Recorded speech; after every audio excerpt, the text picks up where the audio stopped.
Hey gorgeous souls, hope you're having a great day, and of course jumping in with today's video, which is really about how to get unstuck. If you're feeling stuck in a rut, if you feel bogged down, it is really understandable, obviously with everything that's kind of been going on, but I want to really help you step over this, step through this, to step into creating more of a life that you truly, truly love, one that is designed for you, by you, from your heart's desires. And one of the biggest reasons as to why we actually stay stuck is because we're focused on what we fear the most, or we're focused on what we don't want rather than what we do want. I'm going to run through, hey Sandra, great to have you on, darling, run through a couple of different reasons as to why we stay stuck and how to overcome that. Because obviously when we're feeling stuck, it can create a feeling of powerlessness. It never feels good in our body. We can feel obviously, stuck, stagnant, feel like we're not growing. We lose passion, we lose joy for life. We can often lose health and vitality. And this can often really impact, levels of burnout and things like that. When you know that you're in a situation that is not serving you or is not loving or kind to you, but you feel unable to leave that is a true feeling of powerlessness. And I've certainly been there myself in past situations.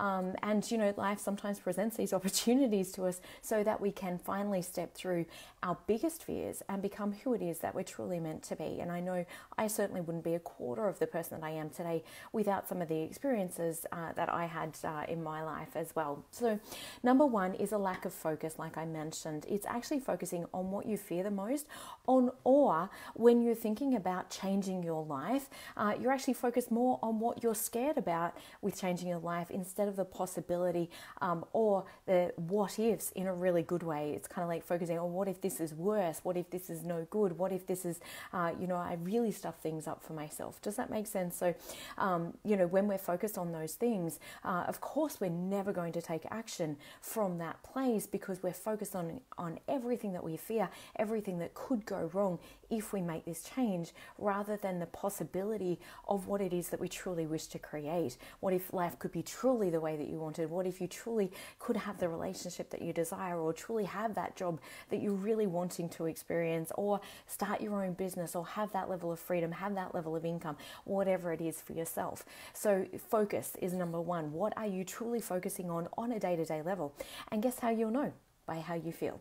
If you're feeling fearful, anxious, worried, scared, powerless, you know that you're focusing on things that are not going to truly bring you to live a life that you truly love. If you're feeling joyful, excited, anticipation, possibility, openness, exhilaration, there might even be some excited kind of fear, like going on a roller coaster ride or something like that. Then you know that you're actually more focused on what it is that you do want to create, or possibility or expansion in some way, shape or form. The second thing that gets in our way is the lack of courage. And I just wrote a post on this morning simply because most people focused on the mind rather than focused on the heart.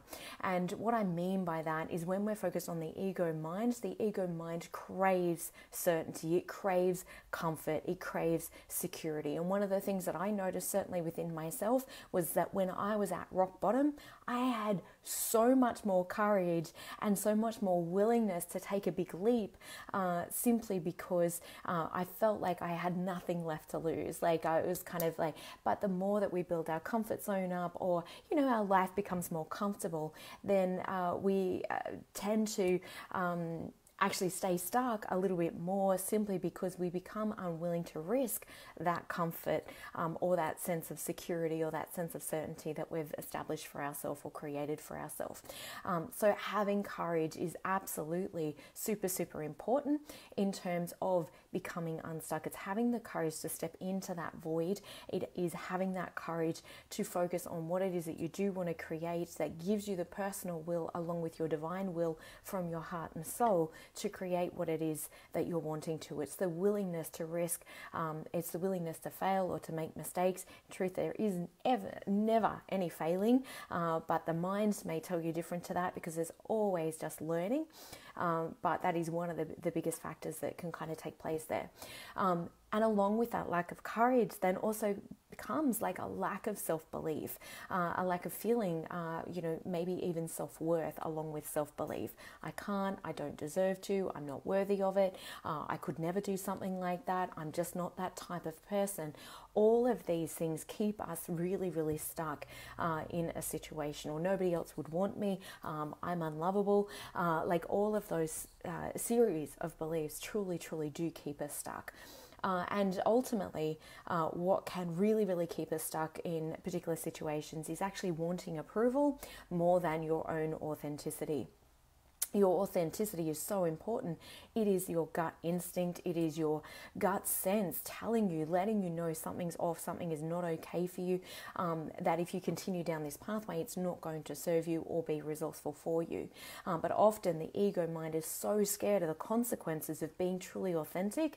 And we've often learnt this as kids, that when we've spoken up, when we've had our say, or when we've expressed our feelings or thoughts, that we've actually been rejected. We've actually lost our sense of attachment, approval, love, or validation with others for being authentic. So quite often we squash that down, we minimize that, we hide that from others, rather than allowing ourselves to truly express that and align ourselves with people that are actually aligned to our truth, to our value, in a wonderful way. And often the world can reflect these deeper beliefs, which can be quite painful when we have those beliefs. So how do we step through this? How do we create change from this? How do we develop more courage in our own heart, more self-belief, more self-esteem? All of those things is, number one, self-love, is really coming back to loving yourself. And I know when I was 32, that was when I truly started to learn how to love myself. I had no clue. I'm like, what even is self-love? Like, how do you even do that? I just had no idea of what that even looked like. I was 100% externally validated, meaning I relied upon the approval, the validation from everybody else around me. On the days where I got that, I was up. On the days when I didn't, I was completely down, and would beat up on myself because of that. So really developing a strong sense of self-love is super, super important. As Gabor Mate always says, choose guilt over resentment. Now, that might sound like a pretty strong statement, but what he's actually meaning by that is, if you choose guilt, meaning you're doing what's right for you and you feel guilty about that, at least you're doing what is right for you.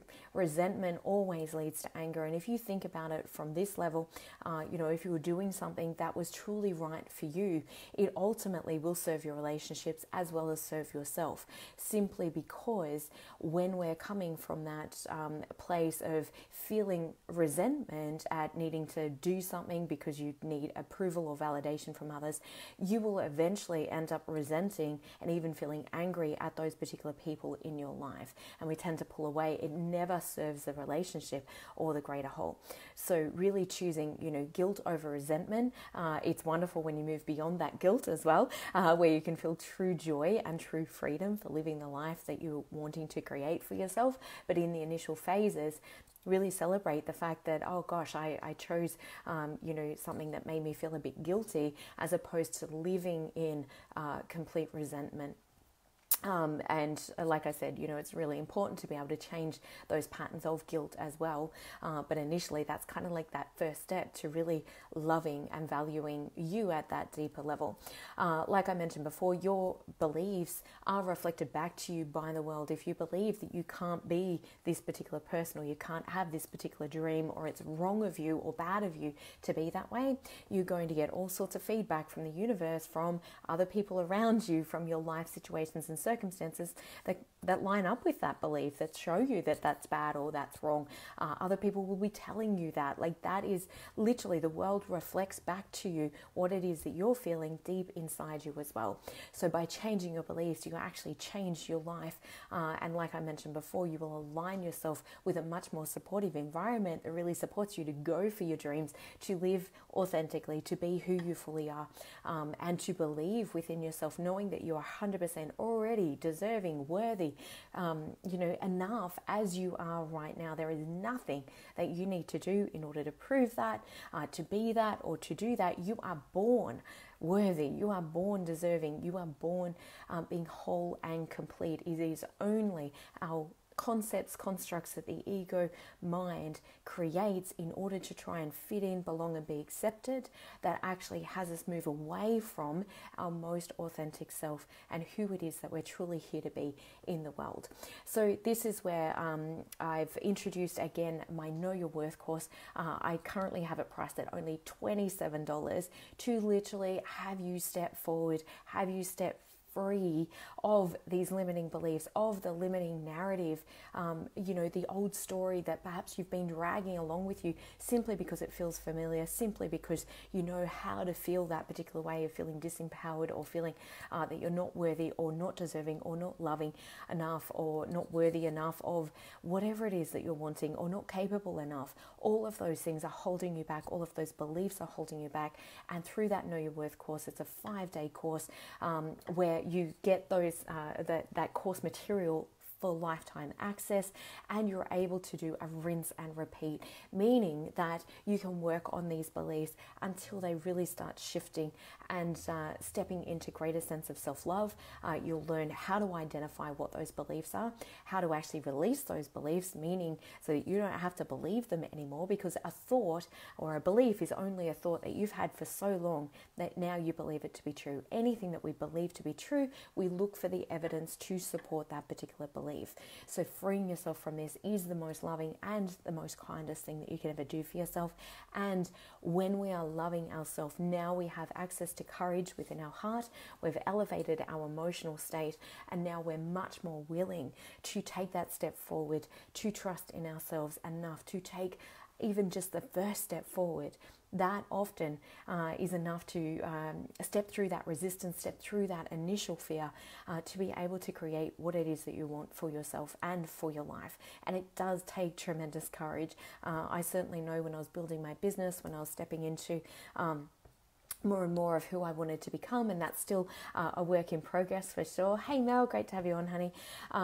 But all of those things do take great courage, and that courage has to come from that foundation of self-love, knowing that you are your safety net, meaning that if you fail or you make a mistake or you don't get it right in the first time or you don't get it perfect in the first time, perfectionism is another thing that keeps us stuck, because most people are so scared to not get it right, to not get it perfect the first time, that they actually just refuse to try. And one of the best things that I ever heard from one of my amazing mentors was, if it's worth doing, it's worth doing poorly. And I was gobsmacked when he said this. This gentleman, holds a very high standard in life, lives an incredible life, is an 8-figure entrepreneur. And, when I heard him say that, I was just like, whoa, okay. So, let that perfectionism go. Be prepared to make mistakes. Step forward. It will create greater self-belief, and you will love and value and respect yourself so much more when you're starting to live into your own authentic truth and create the life that you're truly wanting to live. So if you're scared to take that first step to build your business, or to perhaps leave a situation that you know is draining you, you know that you're unhappy in, you know that you're no longer comfortable living, then that is up to you to draw that line in the sand, to have courage, to have enough self-love, and ask yourself, is this truly being loving to me if I stay in this situation? And if you feel stuck in this situation, I really encourage you to jump into the Know Your Worth course. I'll pop the link below. Like I mentioned, it's only $27 for now, and for a limited time only. And jump in, do the coursework, and you will get some skills and strategies that you can literally utilize for the rest of your life in really shifting and changing how you feel about yourself, and also your life circumstances, by what life is reflecting back to you, by the beliefs that you have. So have an amazing day. Lots of love to you, and I truly hope that's helped you find more courage in your heart. Know that you are worthy and deserving of an incredible and amazing life designed by you, for you, from your heart and soul. Have an amazing day. Bye for now.